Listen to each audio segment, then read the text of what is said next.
And right in front of us, you'll see all these red brick buildings. Well, this is called the Cleves Landing. This is our historic district, and this is what St. Louis looked like 125 years ago. This red brick is called Missouri red brick. It was manufactured right here in Missouri, and architects from all around the world will recognize its distinctive color as Missouri red brick. We will use it as a reference throughout the tour today. And ahead here is cobblestone streets.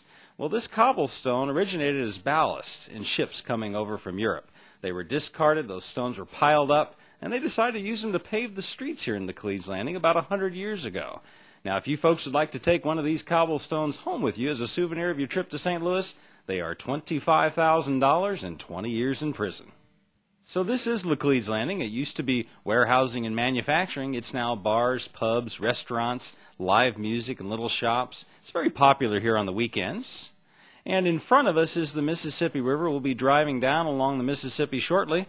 But first, this is our history lesson for the tour today.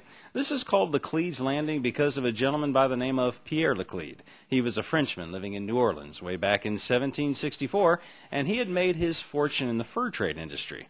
Well, he wanted to expand that fortune, so he contacted the French government. He struck up a deal to have exclusive fur trading rights with all the American Indians west of the Mississippi River.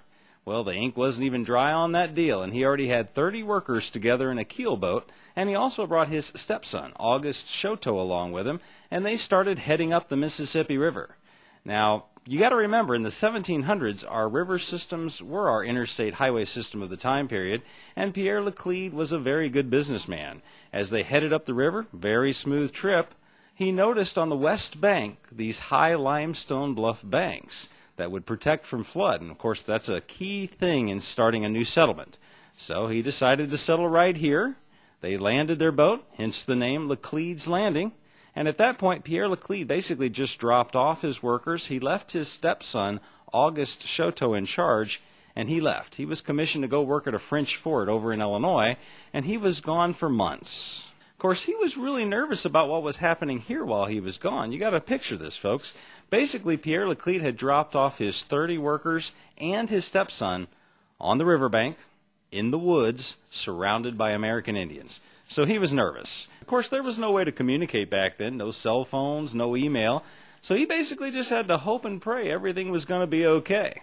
So when he returned a few months later, he was very happy to find some homes built and a trading post. So the city of St. Louis was born. And really, the man responsible was Auguste Chouteau, Pierre Laclede's stepson he had left in charge while he was gone. Now, folks, the truly amazing thing about the story, Auguste Chouteau was no man.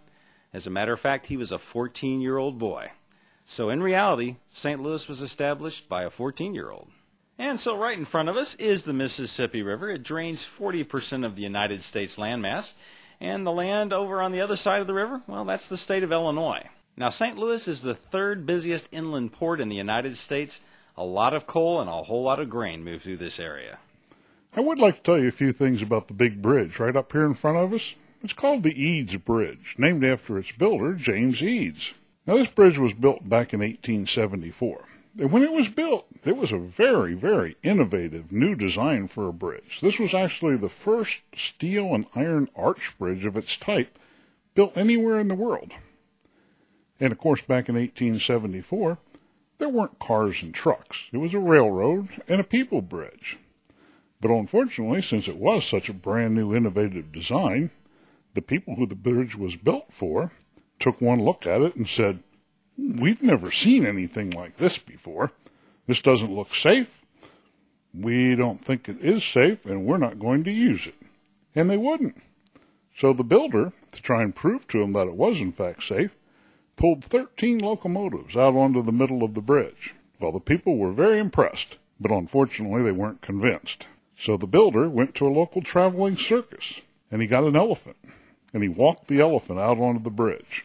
And when the people saw that, they said, "Well, now we know the bridge is safe," and they started using it. Not because the people thought that an elephant weighed more than a locomotive. They knew better than that, but they did believe that an elephant had a sixth sense, and that an elephant would never walk anywhere that was dangerous or unstable. As soon as the elephant walked on the bridge, the people started using it. As we come out from underneath the supports here of the Eads Bridge, I'd like you to take a look over to the left.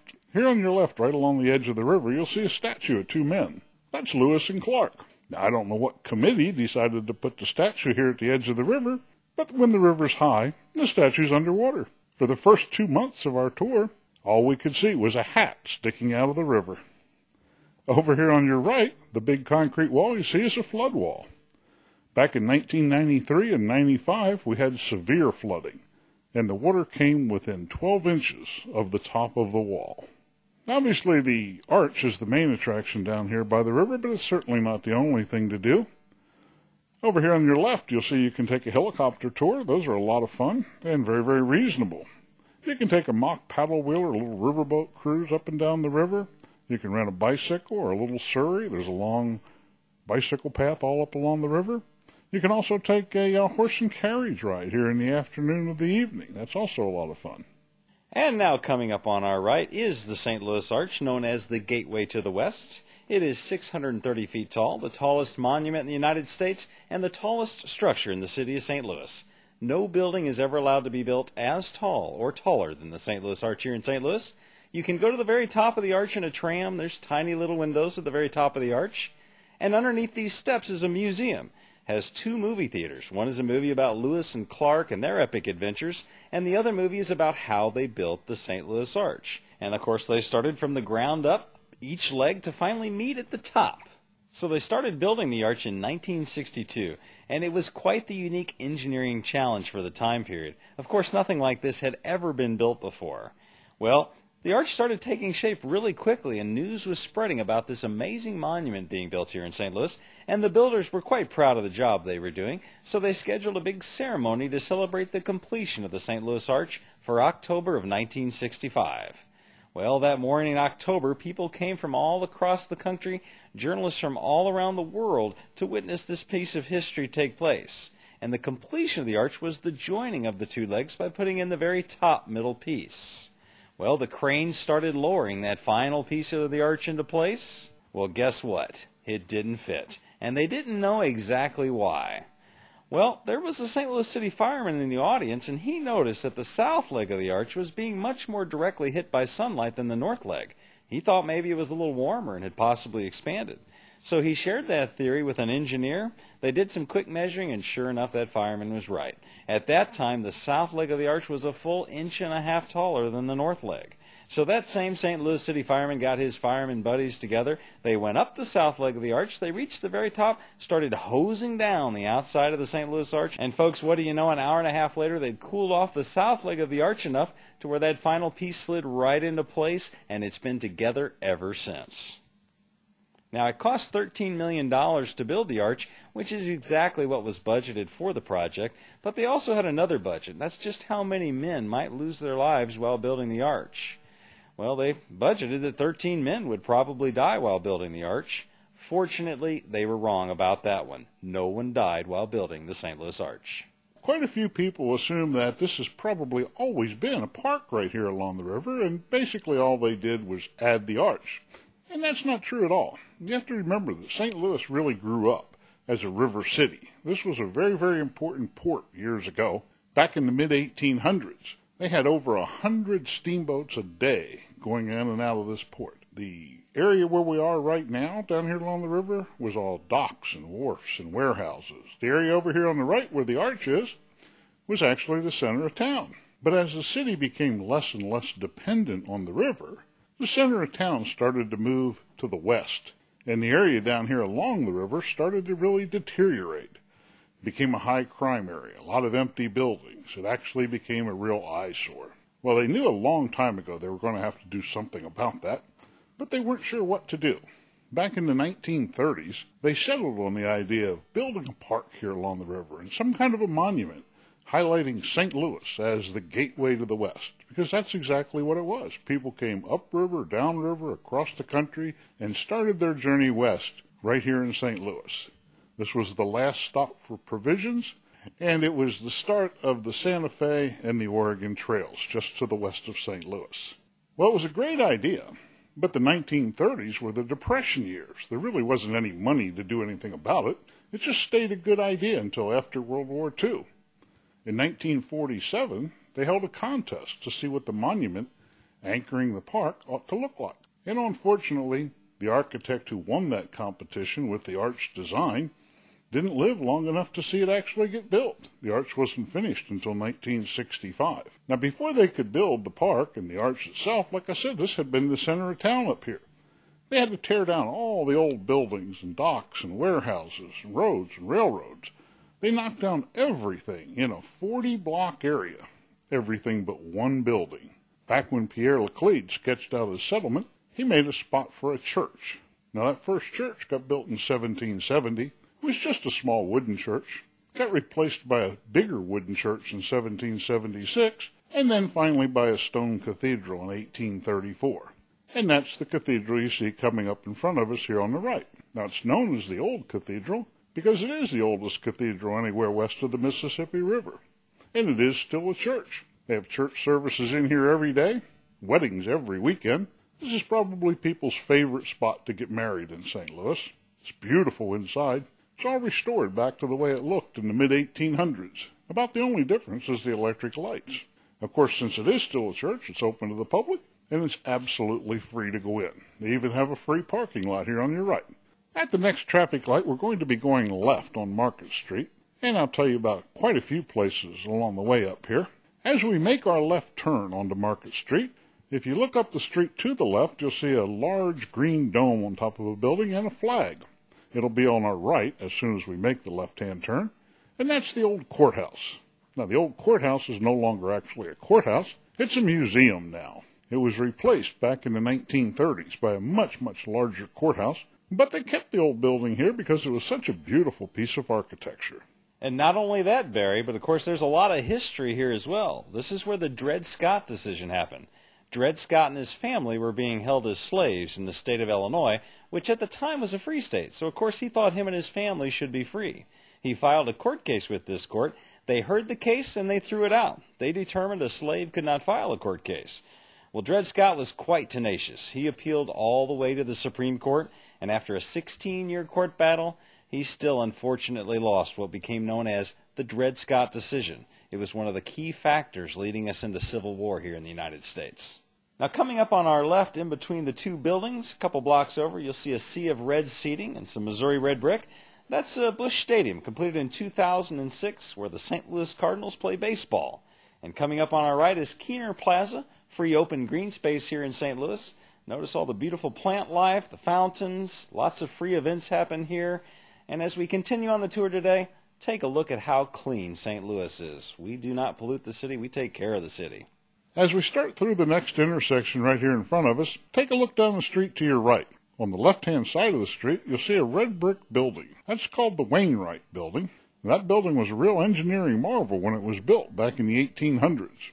It was the first building ever built with a steel and iron girder system underneath the brick. And a girder system is what lets skyscrapers take off. So that building, even though it's only 10 stories high, is officially recognized as the first skyscraper in the United States. I'm sure you're going to notice that you'll see a lot of green space around St. Louis today. Coming up in front of us on the right is my favorite small park in St. Louis. It's known as the City Garden. I really like this little park because to me it tells you what parks are all about in St. Louis. And that is that they're meant to be used and not just looked at. One of the unique things around St. Louis is that in a park, you'll never see a sign that says keep off the grass, or no dogs allowed, or no picnics, or stay out of the fountain, or don't climb on the statues. They really want you and your family and pets to use the parks. So you see all the fountains over here on the right?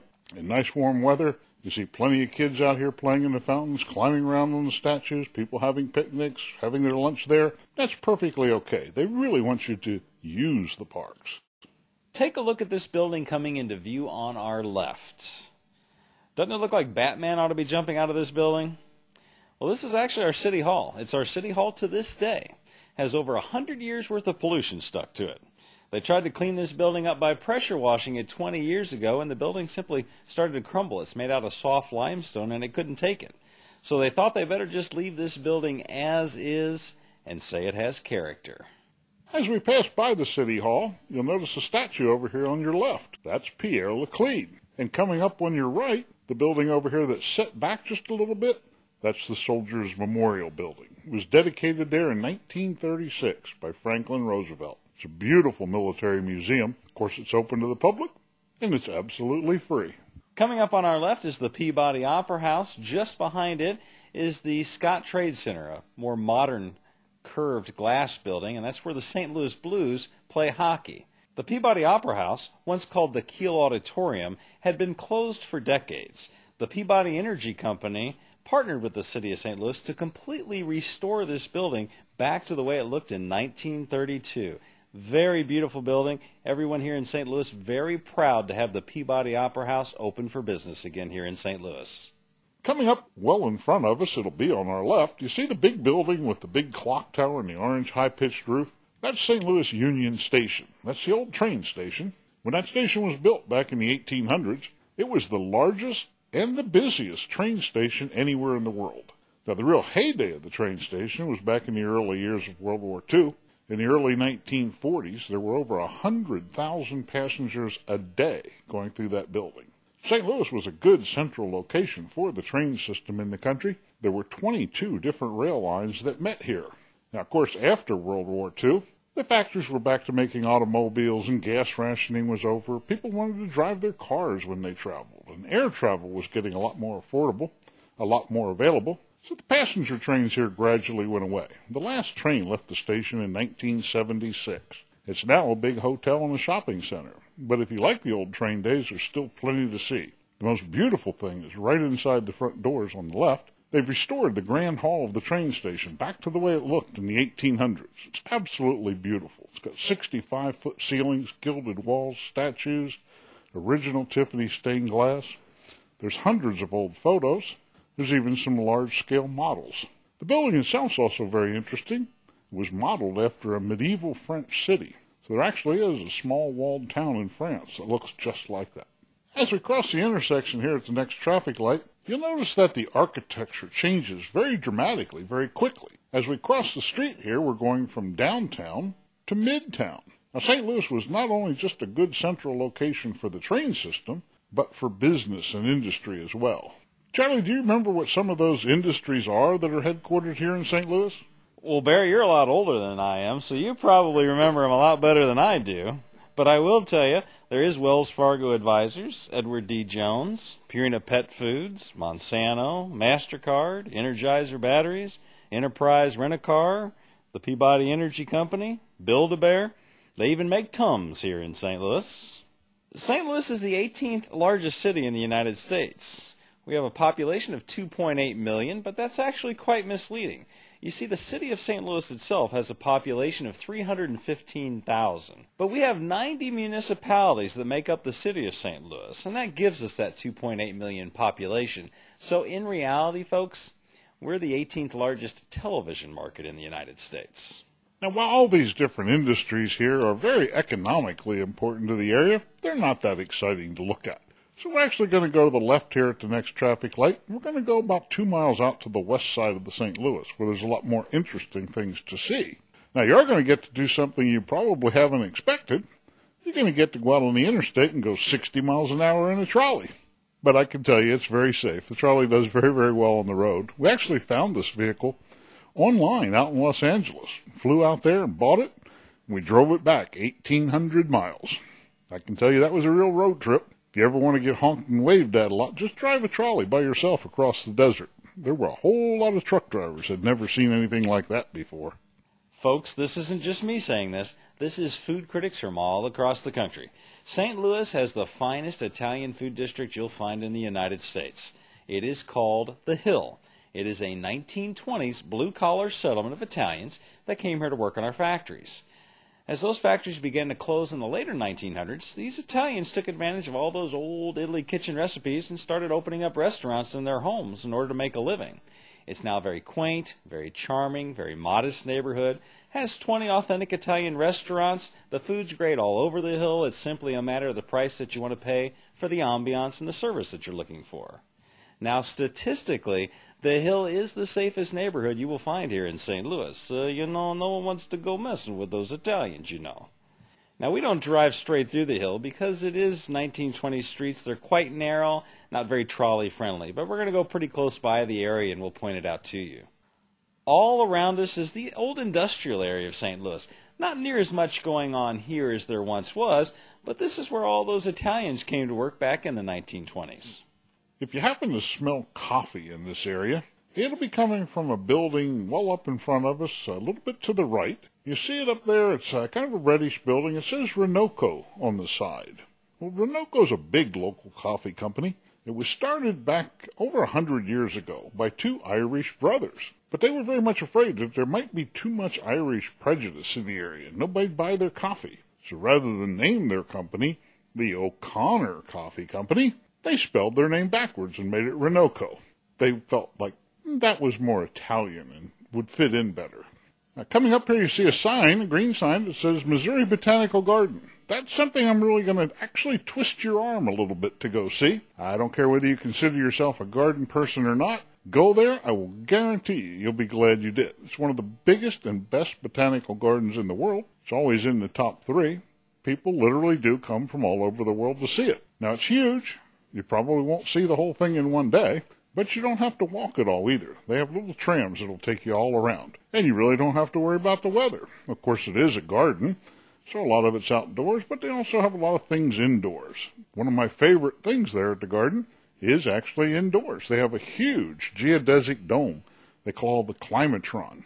It's got an entire rainforest inside that you can wander all around in. The Botanical Gardens is great for the whole family. They have a large kids area, very family friendly. That's one of the must-sees of St. Louis. As we exit the interstate here on the right, we're going up here to Kings Highway, and we'll go to the right at the top of the little rise here. But if we went to the left at the top of this rise, we'd be at the Botanical Garden and at the Hill, the Italian neighborhood. Over on our left, across the interstate, you see a large domed building. That's the main building for the St. Louis Science Center. It's one of the top 5 science centers in the country, and it's free. The big building's coming up here on our right. It's one of the top hospital complexes in the country. It's always in the top 10. That's Barnes Jewish Hospital, Children's Hospital, Washington University Medical School. Now, that's a research hospital as well as a treatment hospital. They did the world's first lung transplants in there. They have a huge cancer center, a big heart institute. And if anybody remembers the names Masters and Johnson, that's where Masters and Johnson had their research center as well. So if you remember them, you'll know what I mean when I say they did all kinds of research in that building. And now, folks, we are getting ready to enter one of the finest urban parks in the United States. It is called Forest Park, and it's actually 500 acres larger than New York City's Central Park. And, folks, it is a fantastic park. We have so much to be proud of here in St. Louis. We actually have more free attractions than any other city in the United States, with the exception of Washington, D.C.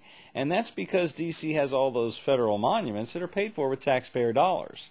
So being the 18th largest city in the United States, yet having so many more wonderful free attractions in all those cities so much larger than ours, I like to call St. Louis the King of Free, and you're about to find out why. Coming up on our right is Jefferson Lake, named after President Thomas Jefferson, one of our more popular presidents. He was especially popular in this area because he authorized the Louisiana Purchase, which more than doubled the land mass of the United States. Thomas Jefferson had the foresight to see how important it would be to own both sides, both banks of the Mississippi River, both for commerce and for the defense of the country. But for 3 cents an acre, he didn't even know what he'd purchased. There were no maps of the area, certainly no satellites back then. So in 1804, he authorized the great 2.5-year-long Lewis and Clark expedition to map out and explore the great American West. Notice there's walking, jogging, biking trails all throughout the park. The parking along the streets is absolutely free. It's also a very pet-friendly park. You're simply asked to keep your pets on leashes, and they are welcome here. And take a look up the street to the left. You'll see a very unusual shaped building. That's a planetarium. It's part of the Science Center, so it's also free. Now, as we go through the park, no matter what the weather is when you come out here to the park, you're guaranteed to see plenty of people out here walking, jogging, running, bicycling. They have a ice skating rink here in the winter. They have 2 golf courses in here. They've got football fields and baseball and softball and soccer fields. They've got tennis courts, basketball courts. They even have a cricket field. About the only thing you won't see in this park is litter. This is probably going to be the cleanest park you'll ever see. Now, I know the park workers do a great job. I don't want to take anything away from them, but I can tell you the main reason the park is so clean is because of the people. The people really respect the parks and keep them very, very clean. Forest Park has its own big claim to fame. We were home to the 1904 World's Fair, considered one of the most successful World's Fairs ever held. Over a 7-month period of time, we had 10.5 million visitors to Forest Park for our World's Fair.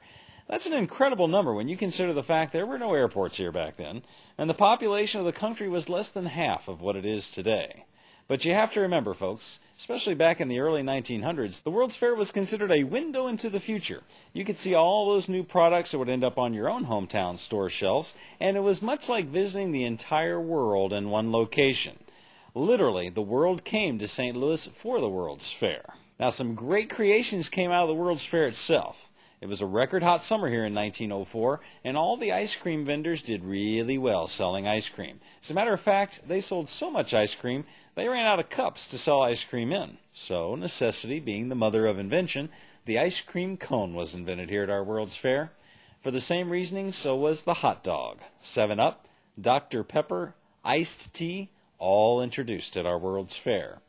But my favorite little fun fact from the World's Fair is that they built one of the largest Ferris wheels that has ever been built to this day for the World's Fair. It had 20 cars on it, and now get this, folks. Each car on the Ferris wheel held 60 people. That's 60 people. So companies would rent out an entire car of the Ferris wheel, have large catered corporate events. As a matter of fact, there was a wedding ceremony on one of the cars of the Ferris wheel, which may not seem like all that big of a deal, but at the time, the bride and the groom were each on their own horses. Forest Park's been a beautiful park for many, many years. To give you an idea of just how long, this park was dedicated the day before Custer's last stand. It was a magnificent park for the 1904 World's Fair. The fair took up most of the park. The park did go through a very bad period, though. Back in the 1960s and 1970s, the river running through the park was industrially polluted. It smelled very bad, made the whole area smell bad. Nobody came here anymore. Nobody except criminals, that is. There was a high crime rate, a lot of drug problems. Nobody really came to the park until finally, about 25 years ago, people got fed up with that. They said, we want this park back. There's too much history here to just lose it. And they voted to spend $100 million to totally modernize and revitalize the park. And they did a wonderful job. It's a beautiful park again. The wetlands in here are all clear and clean. There's plenty of fish and birds and wildlife. The wetlands here are actually very important to a lot of migratory species. A lot of them rely on this area to stop and rest and feed on their way both north and south. Coming up on our left is the Muni Opera House. Used to be called the Municipal Opera House. They just shortened the name to the Muni. It is the largest open-air theater remaining in business in the United States. And in the spirit of St. Louis, they still give 1,500 free tickets away to each and every performance. They have a summer season of shows. Over here on our left, you can see the flags that indicate the shows coming up this summer. Famous St. Louis actress Betty Grable got her start here. Also, Cary Grant and John Travolta got their starts here as well. Coming up over here on your right is a very popular area. That's the Boathouse. The Boathouse is a very popular restaurant, and it also actually is a boathouse. You can go in there and rent a rowboat, a paddle boat, a canoe, or a kayak. There's a couple nice-sized lakes over here on the right that are all interconnected, so you can get out there and row around for quite a ways. It's a very popular activity on a nice afternoon or early evening. Coming up over on your left, you'll see a big hillside, the big building up at the top of the hill. The building up there at the top of the hill is known as the World's Fair Pavilion. Now, it wasn't actually here for the 1904 World's Fair. It was built right after the fair. But it got that name because it was a gift to the city of St. Louis from the World's Fair Committee for hosting the fair. You see a lot of special events up there. It's open to the public. You see a lot of weddings and wedding receptions and family reunions and corporate picnics. Perfect venue for a special occasion. Coming up across the street on our left, you'll see some red brick walls, some green roofing. That is the crown jewel of Forest Park, the St. Louis Zoo, ranked as the #1 zoo in the United States right now. And what makes that even more special? Out of the top 40 zoos in the country, it is the only one that's absolutely free. It's free to park and it's free to walk right inside this beautiful zoo. Now, why is it ranked number 1? Well, coming up at the entrance on the left, you'll see these bars at our zoo. It's about the only bars you're going to find at our zoo. They use a no bars, no cages approach to zookeeping. They use natural barriers whenever possible to protect you from the animals and the animals from you. It's much like walking through a big wide open safari while you're enjoying our zoo. You might remember a television show called Wild Kingdom with Marlin Perkins. That was filmed right here in St. Louis. Marlin Perkins was one of our zoo directors. Coming up on our left, you're going to see a beautiful old building. It's the St. Louis Art Museum. And it's actually the last building left in the park from the 1904 World's Fair. Intentionally so, really. Because when they were planning the World's Fair, the organizers sent invitations to countries all over the world saying, we're going to have a huge World's Fair in St. Louis. You need to come over here. Bring your national treasures. Bring your best works of art. And show them off to the rest of the world. Well, the other countries said, well, that's a great idea. We'd love to do that. But we're not about to bring those things over there and put them in some temporary plaster building, which is what most of the buildings were. They were torn down right after the fair. They said, you're going to have to build a permanent, fireproof facility. So that's how the art museum over here on your left was born. It's a beautiful big art museum, and it's absolutely free. The lake over here on your right is known as the Grand Basin. That was the centerpiece of the 1904 World's Fair. And coming up on our left is one of 2 golf courses here in Forest Park. And no, folks, unfortunately, they are not free. But they're very reasonably priced. There's actually 27 holes of golf here in Forest Park. Let me tell you why so many of the attractions are free here in Forest Park. It's actually a great story. You know how Barry mentioned that the park was in a period of decay back in the 1960s and 70s. Well, a lot of that was because our economy was bad here in St. Louis. And the city had taken care of all the costs of all the attractions in Forest Park until 1974. Well, the economy was bad. They had to make some tough decisions. And one of them was they announced they were going to start charging admissions to all the attractions here in Forest Park the following year. Well, as soon as that announcement was made, a coalition formed. They wrote up a tax referendum, and they managed to get it on the ballot. 90% of St. Louis citizens voted to raise their own sales taxes by a quarter of a penny in order to keep everything free here in Forest Park.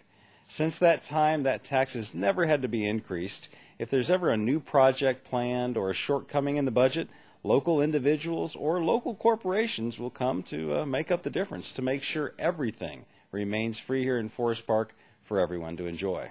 As we come out of the west end of the park up here, as soon as we cross the intersection up in front of us, you'll see Washington University on the right, and on your left is going to be a number of beautiful old homes that were all single-family homes. Now a few are associated with the university. As a matter of fact, one of those homes was Vincent Price's house, where he grew up. The first homes over on the right across the intersection are part of Washington University, but they're not typical of the architecture. We have to get up the street a little bit farther to see what the school really looks like. Now, Washington University is definitely the most prestigious school in the St. Louis region. It's actually got a nickname of the Harvard of the Midwest, and it's easy to understand how it got that. It's as difficult to get accepted here to go to school as it is Harvard. It's very, very selective.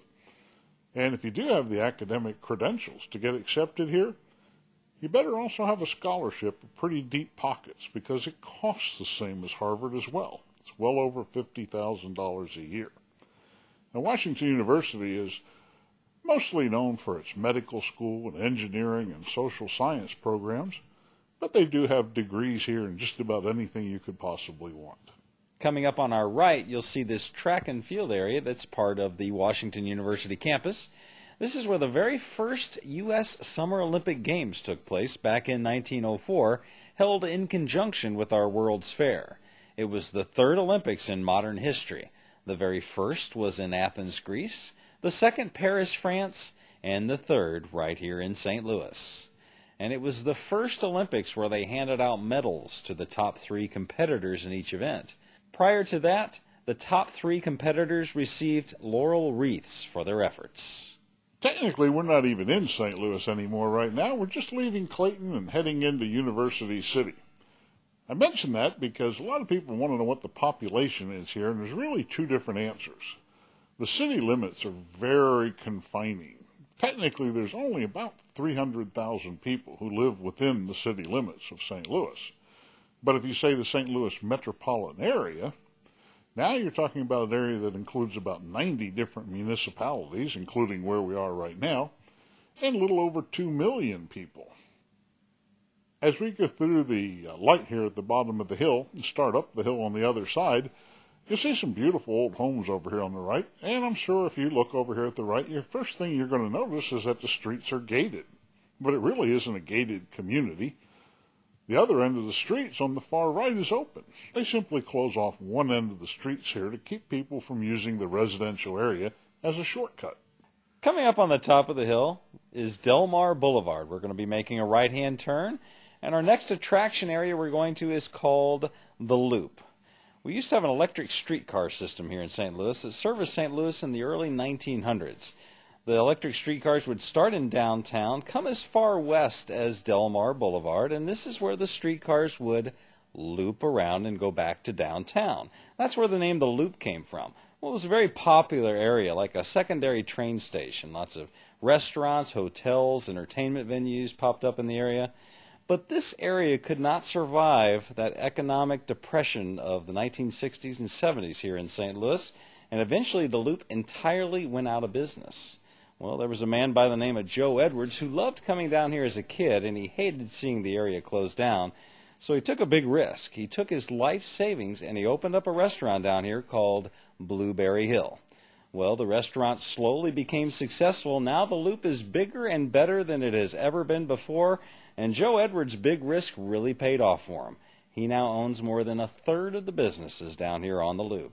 As we cross through Kingsland Avenue, this is where the Loop officially begins, and if you look in the sidewalk on either side of the trolley, you will see bronze stars. This is the St. Louis Walk of Fame, 124 stars. Famous St. Louisans like Betty Grable, Vincent Price, John Goodman, Yogi Berra, Ozzie Smith, Lou Brock, Stan the Man Musial, Joe Garagiola, Buddy Epson, Bob Costas, Nellie, Red Fox, just to name a few. And coming up on our right will be one of the electric streetcars that used to service this area. Across the street on our left, you'll see a purple building. It says Fitz's on the side. It's one of my favorite restaurants down here. It is the only root beer microbrewery left in business in the United States. You can have a great meal inside while you watch them bottle root beer. And just after that, on the left, is another famous St. Louisan. It's a statue of Chuck Berry, who is now 86 years old, and he still performs once a month over here on our right at Blueberry Hill. That's the restaurant that started it all.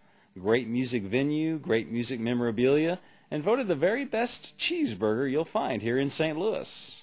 There's food from all over the world represented here on this little street. There's handmade jewelry stores, there's shoe, furniture, and clothing stores. And coming up on our right is the Tivoli Theater. It's an original 1950s red velvet curtain theater. It's been completely refurbished. They only play independent films inside the Tivoli. Beautiful ceiling artwork inside the building as well.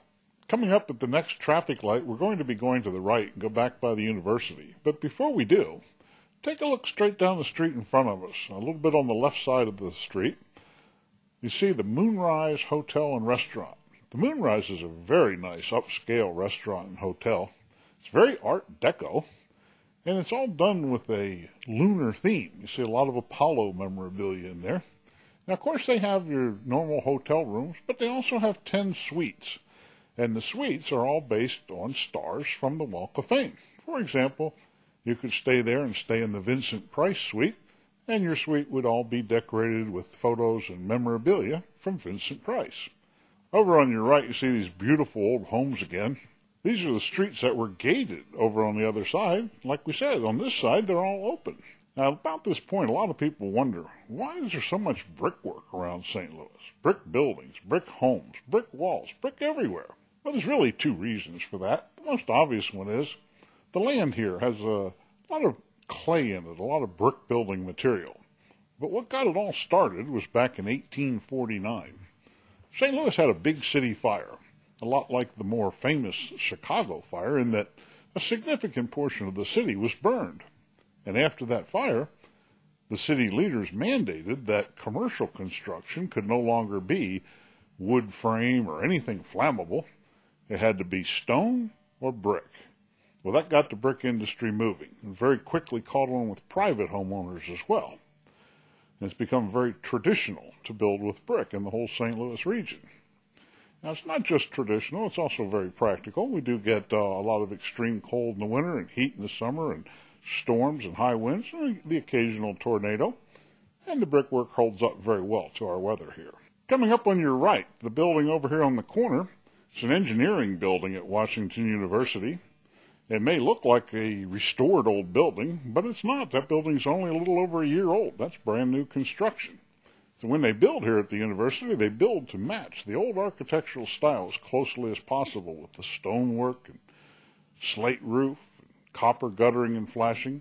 It's a very expensive way to build, but in the long term, it does last well over 100 years. Now down here at the next light, as soon as we have a green arrow, we're going to go to the left. We'll be on Lindell Boulevard. We'll be on that for a good while. If anybody's a fan of old Route 66, Lindell Boulevard here was an important stretch of Route 66 running right through St. Louis. So on our right, we're skirting along the north end of Forest Park, but I want you to look to your left. This is called Millionaire's Row. These homes were built in the 30s, 40s, and 50s.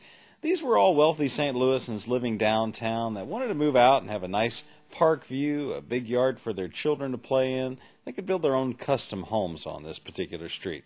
But you see, that's just the beginning of the story. Back in the 1970s, again, all that crime was happening in the area. Park wasn't in very good shape, a lot of drug activity, a lot of gang activity, and the park became virtually vacant. And eventually, so did these homes.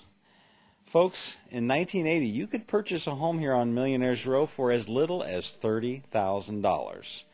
Well, then an effort known as Forest Park Forever kicked in. The gangs were kicked out and pushed out of this area. Normal life slowly returned to the park and these homes, and now they sell for between $1 and $3 million.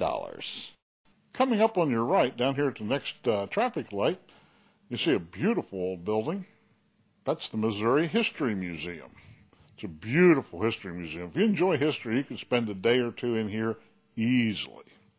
This was built right on the spot that was the official entrance to the 1904 World's Fair. Now, as we talked a little bit earlier, the World's Fair was a very, very interesting time here. A lot of firsts. Charlie mentioned a few of those. The one thing that most people don't realize, they've heard the expression coming down the pike. That also came from the time of the World's Fair. The main walkthrough, the main thoroughfare for the fair was called the Pike. And as Charlie mentioned, people were seeing strange, wonderful, beautiful, exotic things for the first time from all over the world. And they started saying, you just never know what you're going to see next coming down the pike. And over here on our right is the Cabaney House. It was completed in 1867, and folks, that is the oldest brick farmhouse west of the Mississippi River. They used to use it to house Forest Park superintendents. They now use it for weddings and wedding receptions. Coming up on our left is a large gray brick home. Now, these folks love their personal art collection so much. Here on the right-hand side of their home, they built their own private art museum. Coming up in front of us, it'll be on our left, the big brick buildings you see over here is the Chase Park Plaza Hotel. The Chase is a very elegant old hotel. They used to have all the big-name entertainment that came through here. Frank Sinatra and the whole Rat Pack gang played that hotel and stayed there. Dean Martin, Jerry Lewis, Elvis Presley, all the big names were here. Now, they don't get so much big-name entertainment anymore. The venue's just not large enough. But it's still a very, very elegant old hotel. One of the most interesting things there was back in the late 50s and early 60s. Televised professional wrestling got its start there. All the old big-name wrestlers either started here or certainly at least came through here. When you went to wrestling at the Chase Park Plaza, the men wore tuxedos, the women wore gowns. You sat at a table with a tablecloth and flowers and drank champagne. So the wrestling crowd's changed maybe a little bit since then. The section of St. Louis we're in right now is known as the Central West End. It's a very nice upscale area with dining And a lot of shopping, a lot of interesting upscale boutiques and antique and art stores. Now, you don't see too much right here along this street. It's a little too busy. But if you went to the left or to the right, a block or two here on Euclid Avenue at the traffic light, you'd start to see all those beautiful little dining and shopping venues. And coming up on our left across the street is what I consider a must-see or a must-do here in St. Louis. It is the new Cathedral Basilica. It's almost 100 years old. It is a Catholic church, and it is open to the public from 7:30 in the morning till 5 p.m., except during times of Mass. It is a gorgeous church on the outside, but that's not necessarily why I'm so highly recommending it. It's because of what's on the inside. You see, it has the world's largest mosaic artwork display in its ceilings. It has 41.5 million individual pieces of glass in 8,000 different colors hand-laid into the ceilings of this church to make for some of the most intricate, beautiful, and breathtaking designs you can imagine. It took 15 men 80 years to complete the displays in this church. Pope John Paul II visited the church back in 1999 and declared it the second most beautiful building he had ever seen behind the Vatican. It is breathtaking. Coming up in front of us in a couple blocks, we'll be at St. Louis University. This is another very prestigious university here, and it's actually the oldest. St. Louis University started in 1818, and that makes it the oldest university as well as the oldest law school anywhere west of the Mississippi River. Now, St. Louis University is also a Jesuit university, but that doesn't mean you have to be Catholic to go here. Less than 40% of the students are Catholic. It also doesn't mean that it's inexpensive.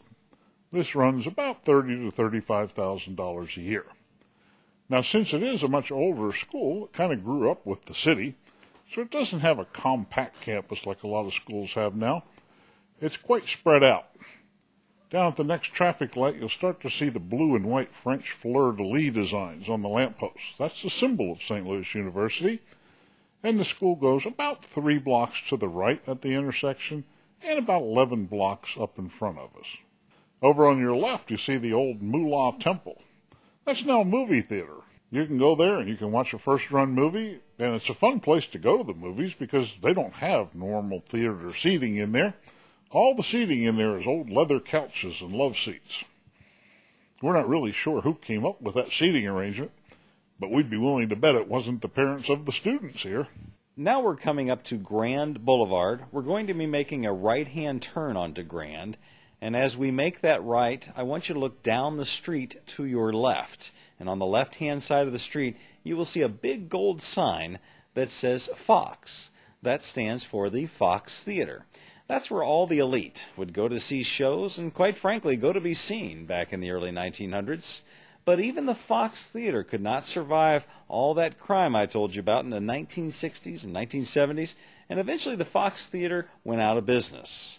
Well, the Strauss family, Mrs. Strauss in particular, thought it was an absolute crime the theater had closed. She had loved seeing shows there as a child. So she talked to her husband about purchasing the Fox Theater.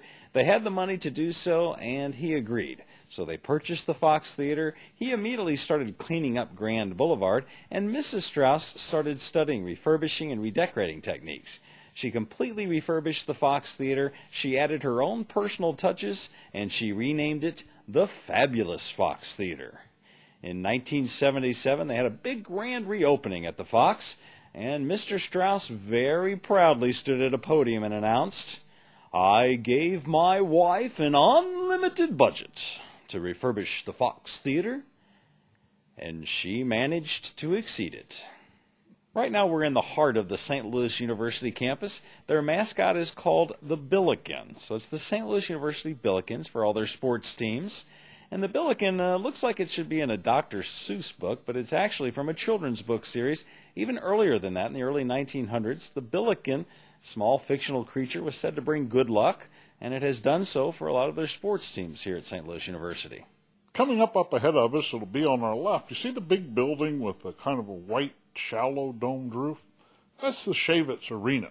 That's the sports and entertainment arena for St. Louis University. It's kind of interesting how it got its name. It was named after a student who went to school here years ago. He was an excellent student, but he got to his senior year and he ran out of money.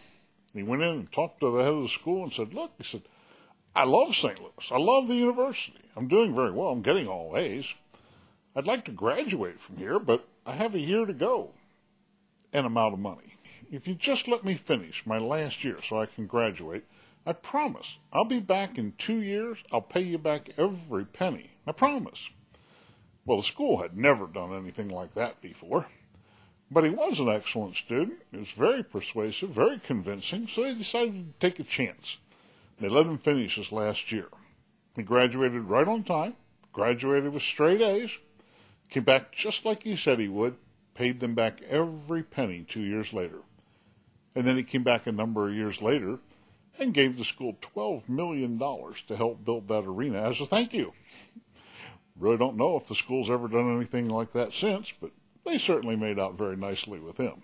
And coming up on our left is the Wells Fargo Advisors Office Complex. It is the largest office complex in the state of Missouri, and they just hired 600 more employees to work here. And now if you look straight ahead of the trolley, you will see the best view you will see of downtown St. Louis. Of course, the St. Louis Arch, the Civil Courts building just to the left. Underneath the arch, the big green dome for the old courthouse. And over here on our right, coming into view, is the Union Station, the big clock tower. And if you look just a little bit to the right, you'll see what looks like an old airport hangar. Well, that's actually the business end of Union Station. The trains used to back into Union Station, which was very unique for the time period. But don't let that old metal roofing fool you. They haven't done anything with it. But the inside of Union Station has been very nicely refurbished. Coming up over on the left, you'll see a beautiful old fountain. Take a good look at it as we go by. You'll see a large male and female figure in the middle of the fountain, and they're surrounded by a number of smaller figures. The large male and female in the middle represent the Mississippi and Missouri rivers. The smaller figures represent all the tributaries flowing into the rivers. That fountain was done back in 1940 to celebrate the confluence of the Mississippi and Missouri rivers, which is just north of St. Louis. It was quite controversial when it was first done back in 1940. A lot of people protested having the nude figures in the fountain back then. And they thought, we're going to have to do something about it. Well, the sculptor and the city didn't want to put clothing on the figures like a lot of the people really wanted, but they did end up having to compromise. And the compromise at the time was to change the name of the fountain. Originally, the fountain was known as the Marriage of the Rivers, but people felt like using the term marriage was just a little too suggestive with the nude figures. So now the fountain's known as the Meeting of the Waters. Over here on our right, once again, is our Soldiers Memorial. Beautiful tribute to veterans inside this building. Absolutely free, old weaponry, old military jeeps and uniforms. Definitely worth a look. Now, if you want to indulge in some of that local St. Louis-style barbecue while you're here in town, we're going to soon come up to Olive Street. We're going to go straight through Olive, but if instead you went to the west, or down about 1 mile to the left, is Pappy's Smokehouse. That's Pappy Smokehouse. It's been all over the Food Network and the Travel Channel, and you don't have to break the bank to go to Pappy's, or you don't even have to get dressed up to go to Pappy's. It's the kind of restaurant that's got a roll of paper towels right in the middle of the table, and you will need them. Great barbecue. So how many of you remember Buster Brown shoes? Well, they were made right here in St. Louis. Coming up ahead, we're going to make a ride on Washington Avenue. There was actually more shoes, clothing, and hats made on this particular street than anywhere else in the country for a period of about 30 years. It got the nickname Garment Row. And as a tribute to that, as we make our right-hand turn onto Washington Avenue, we'll actually be driving across a monument here in St. Louis. It is a zipper made out of granite blocks right in the middle of the street to look like the teeth of a zipper running right down the middle of the street. If you can't see the zipper from where you're sitting in the trolley, you'll definitely feel us bumping along the teeth of the zipper as we ride along Garment Row. Now, of course, they don't make shoes here anymore. This has all been revitalized as a food and music district. Very popular live blues, live rock, live jazz down here just about every night of the week. And there's food from all over the world represented on this little street. There's about everything except chain restaurants here. Steakhouses, sandwich shops, cafes, Spanish tapas style, Mexican, Peruvian, Moroccan, Greek, Thai, sushi bars, all can be found down here on this street. There's lights above the street. Very popular with the locals. A lot of the visitors don't ever find this street here in St. Louis. Quite a shame. Now, above all these businesses is our renovated loft district, which has become really popular in the last few years. And to give you an idea of the economics here in St. Louis, a friend of mine lives down here at Washington and 9th in a newly renovated loft. It's 1,600 square feet, one bedroom, so it's big, open, and spacious. Comes with 2 parking spaces and all the utilities included for $1,700 a month. Coming up across the street on our left, you'll see some of that authentic Missouri red brick. Well, that's the old B Hat Company. It used to manufacture hats there. Now, if you look about 25 feet up from the sidewalk, look carefully, you'll see some lions' heads going around the building there. Well, when they'd make new hats, they would press those hats, and the excess steam would shoot right out of those lions' mouths. So you always knew when they were making hats at the B Hat Company.